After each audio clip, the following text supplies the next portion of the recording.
Listen close and try not to die. The You Watch I Listen podcast starts now.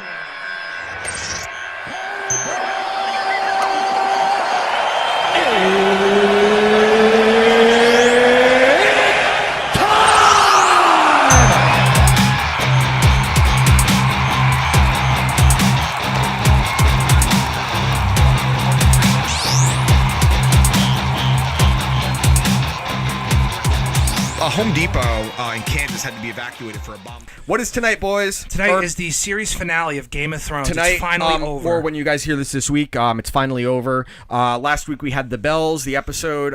Very controversial and divisive episode. The most divisive in the history of the series as well. I would agree. You got to think about it. So it was the highest rated episode of the series ever, the most watched.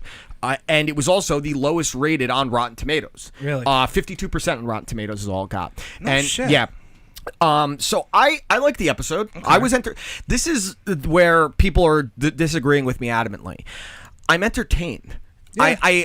So I wrote up a thing. I went back and I revised my predictions from before The Last of the Starks. Okay. I reviewed where I was right. I was way more on than I thought I was going to be. You really were. A couple of them I took different vehicles. Like I went back, listened to the episode. The part you got absolutely right was Euron mortally wounding him. Was mortally wounding Jaime, and then Jaime killing Euron, and then but the part you missed was Jaime killing Cersei. Well, I said in a lot of them it was a different vehicle to this, but I did say they die in each other's arms. They so absolutely did, like I said, Tyrion was going to turn in Varys. I said it was going to happen in a different way, but it happened. I said Daenerys was going to go mad. Happened exactly like I thought. I said the Unsullied and Grey Worm specifically were going to have a big hand in. I thought Dany going mad early in the season. Yeah, I think all of us kind of saw it coming. I mean, there's a lot of different things there. Yeah, that's not like I saw that. You didn't see that. Shut up. The people that are like, oh, all of a sudden this happened. They've been teasing Daenerys going mad since season 1. There's foreshadowing. Well, they even said when Drogo kills her brother and she has such a she doesn't care. She doesn't give a shit. It's a chilling thing. Absolutely. If you think about it, because if you look at it like in the realm of the show and the storyline, she's only 16 years old and seeing something like that and she was happened to her fine. brother and she didn't give a shit. And the other thing I got right was Tyrion freeing Jaime. Obviously, that was on the money. So now heading into the finale. I mean, did you guys like The Bells? I know you went back and watched it again, Josh. You're my Game of Thrones liaison because you're the biggest fanboy and reader of the novels as well. So you ain't got all day, dude. Come on. George R. R. Martin's next book is going to come out by the time you get the sentence out. Oh, fucking K, I wish. Winds of Winter's never coming out, no, dude. I'm never going to see it. I'm probably never going to get to see the end of the books, which kills me. No, honestly, he's going to die before then. No, you listen, are. Yeah, true. My father's a big fan of the books, and he even said the same thing. So one Micah can read. I could read that. Well, dude, I read the fucking thing. What do you mean? So there's a lot of complaints about the showrunners. Sure. You know, the people that are coming up with this crazy survey. Oh, you know, they're terrible writers when they have no source material to adapt from. It's not their fault. I mean, here's the thing. If you go back to the beginning of the show and you look at the source material, there are some things that they follow. There are some things that they follow great. Of course. But there are a lot of things that they diverge off of. Major things They as well. really have not, over the long term of the show, used the source material so much as their writing backbone. They've come up with a lot of stuff themselves. They've changed a lot of things. Sure. They've been super creative. Here is the problem. The problem is that you had 5 full seasons where they're kind of adapting off the books, changing things a little bit here and there, and then they have... They were taking different routes to the same destination. And then they have the 6th season. The 6th season kind of changed everything. Well, obviously. Now they're coming up with their own story the whole way through. And I thought season 6 was great. You got the Battle of the Bastards. You have the Winds of Winter. Absolutely. You know, there's a lot of great storytelling in there. But then you have season 7 and you have season 8. And, you know, Dan, do you know something that happened right after season 6 with the showrunners of Game of Thrones? No, what happened?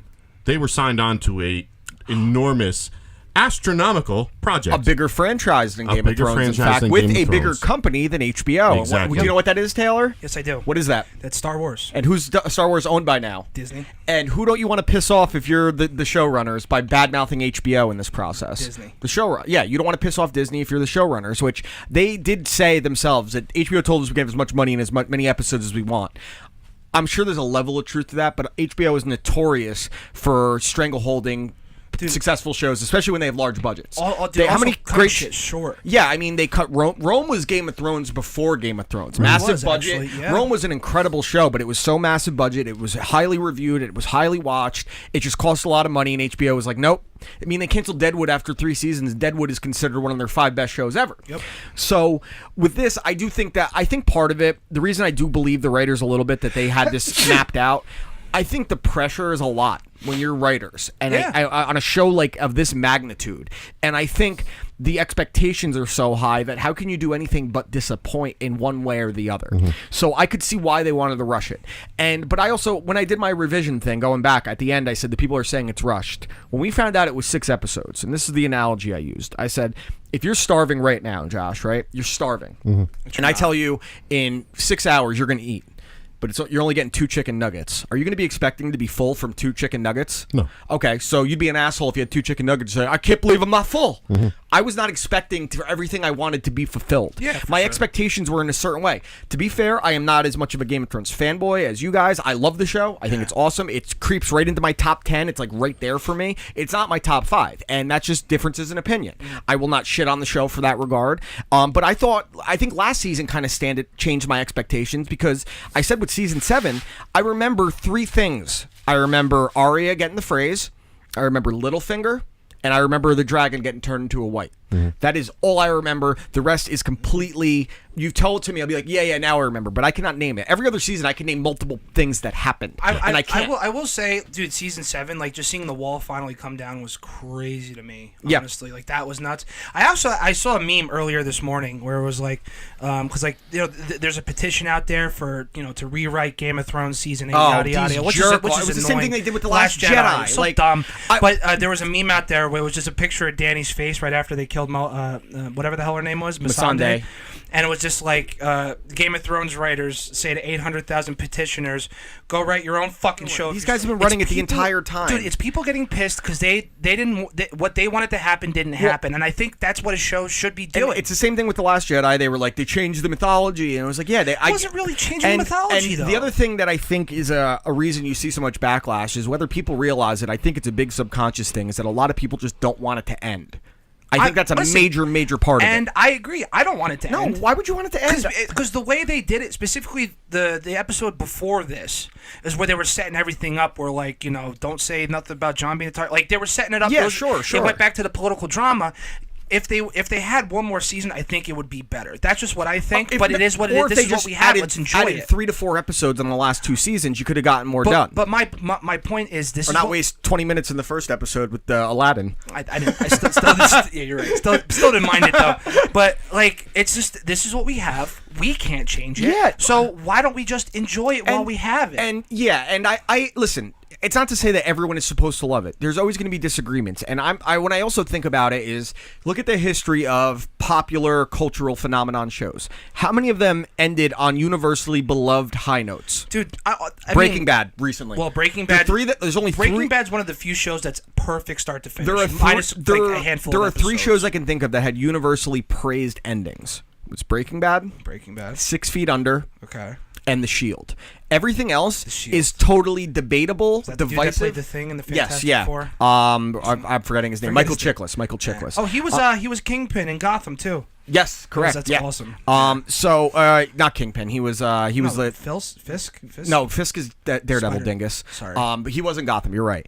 Yeah. So when I think about that, like The Sopranos, when it first ended, was a panned ending, and now it's like an 80% favorable ending. Dude, I remember that happening because my parents watched it and they were pissed. And now, because that was more of an artistic approach, it's not this epic like Game of Thrones is. The same thing. People got pissed at the end of Lost. I don't like Lost at all, but I mean, it was a huge show. So one of my favorite endings in recent memory that I thought was a great ending was The Leftovers. I thought, Josh, you'd agree the ending was perfect for what the story was. That's another show I have to watch. I know people that didn't like the ending because they wanted to know about the journey, and to me that didn't matter. It was about the characters. Yeah. But it just proves the point again that there is divisiveness there. Well, people are always going to be looking for what they want to look for. Of course, you know because what I mean? people want certain things. They root for, especially in a show like Game of Thrones. You are rooting for certain characters. You are rooting for your favorite character, and that brings me to another point in Game of Thrones is how people are now calling it sexist again because they took this strong female character and she went mad. They've been teasing it from the beginning. Oh, look what they did to Cersei. She's been a bitch from the beginning. Frankly, Cersei didn't get the right kind of death, if anything. No. She should have gotten gutted. I understand what they were going for. I would have liked to seen a much more prominent have you seen the theory that Jaime's not dead?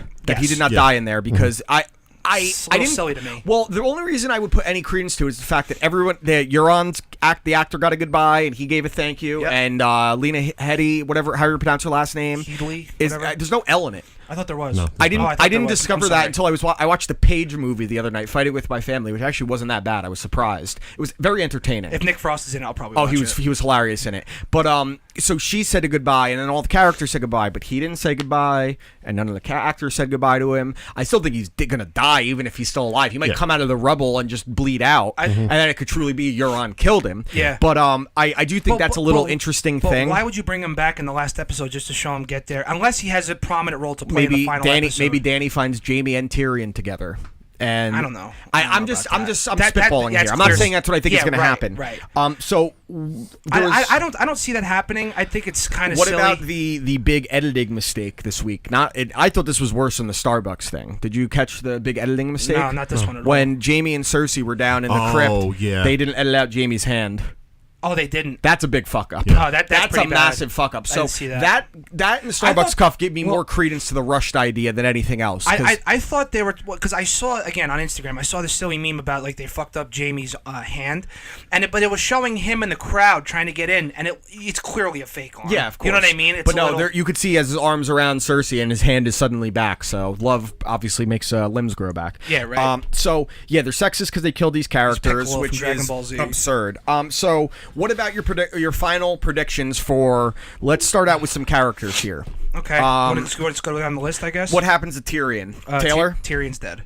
How does he get killed? Dragonfire. Okay. Because he let Jaime go, and that was a great moment in the Bells. That scene with him and Jaime together. He was like, "You're the only one that never looked at me as a monster." I love that scene. It just gave me like little hairs on the back of my head. It was nice. Back of my neck It was like nice payoff because Tyrion was a few hairs on the top of my head stand up. Because Tyrion is like this smart guy. You see him like kind of be like not that guy anymore. He's not that too methodical. smart, and he has too much heart. Is the problem? His heart conflicts with his actual mind. And it was like outside. I mean, he watched Varys, who was arguably one of his best friends outside of Jaime. Sure, die, yeah, and he's the one who did it. No, I don't think Tyrion's dead. Okay, what do you think happens with him? I think that it's going to take him forever to get to the Red Keep. No, I think that, because every step he takes is 6 inches. I think that Tyrion is going to obviously get sentenced to death by Daenerys, but I think that Tyrion's sentence might be the last straw for Jon.